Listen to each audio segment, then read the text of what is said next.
Welcome to the 8th episode in the podcast series focusing on first year. New science undergraduate teaching facilities are currently being developed in UCD. During their planning, there was a great opportunity for the academic community in science to consider how we want to teach our students into the future. Most importantly, we want our students to become active in their own learning, and this requires a shift in the emphasis from lecturer-led to student-led learning. We recognise that as our current students progress through the 4-year programme, class size progressively gets smaller and direct contact between academic staff and individual students increases, often culminating in students undertaking a personalised research experience in the laboratories of academic staff. Why not reverse this trend and try and generate a research-based ethos of learning in students as soon as they enter university? Invest effort and staff time in the early stages of the student's university experience to promote a self-learning, self-reflective, critical thinking student from the start. A student entering university doesn't know what to expect, so careful planning and exposure to the right learning environment in the first weeks of university can set the tone for the remaining years. The philosophy of investing effort into the first semester in order to see positive effects across the programme and in subsequent years is not an easy one to adopt in an era of reducing resources, but its widespread acceptance across the whole programme is central to ensuring the commitment of staff to deliver the module. We looked at a number of examples of how this was being developed elsewhere and saw exciting examples of this approach in a number of US institutions.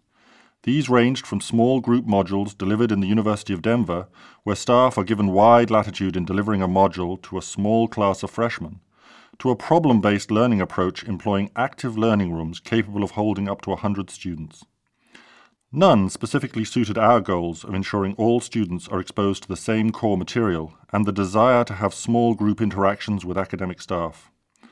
With the assistance of Amanda Gibney and Sarah O'Sullivan, recipients of teaching fellowships in UCD, a working group of staff across all the relevant schools designed a module that combined these approaches.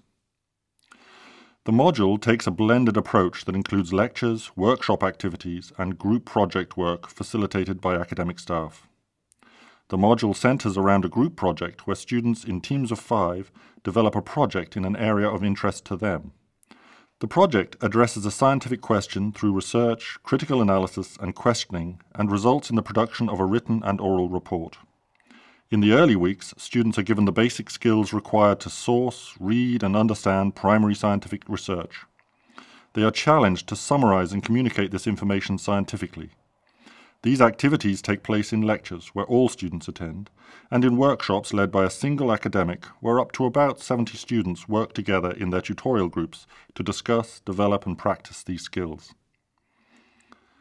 The groups of 5 to 6 students meet with their academic tutor for 1 hour each week. During these meetings, they manage their project and are guided through the research and analysis that is required. The students work together and manage the project themselves.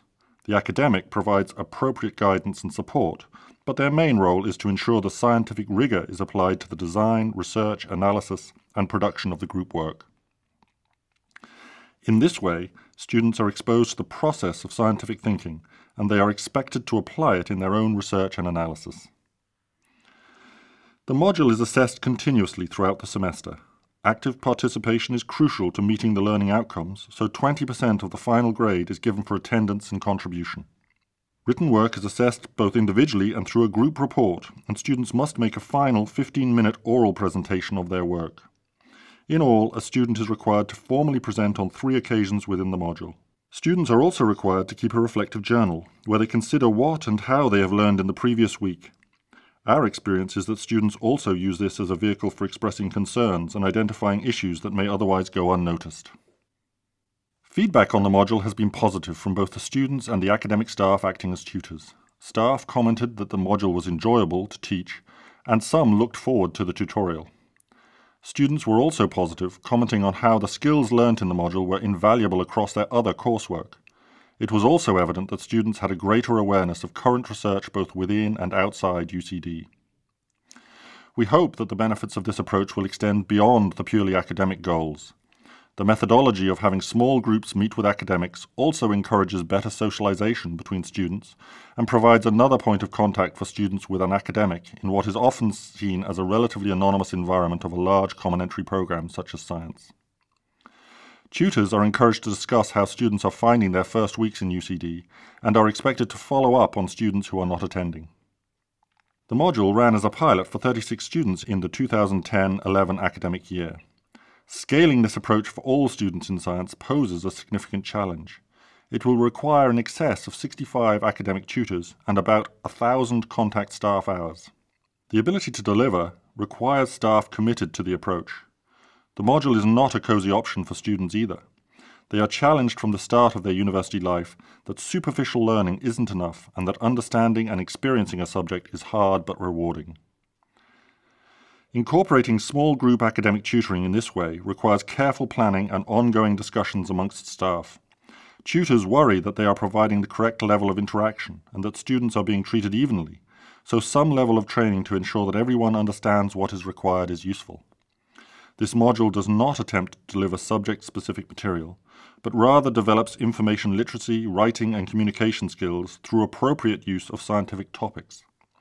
As such, it could be adapted to any subject or program. I enjoy this teaching approach and would encourage others to apply it on a large or small scale within their program.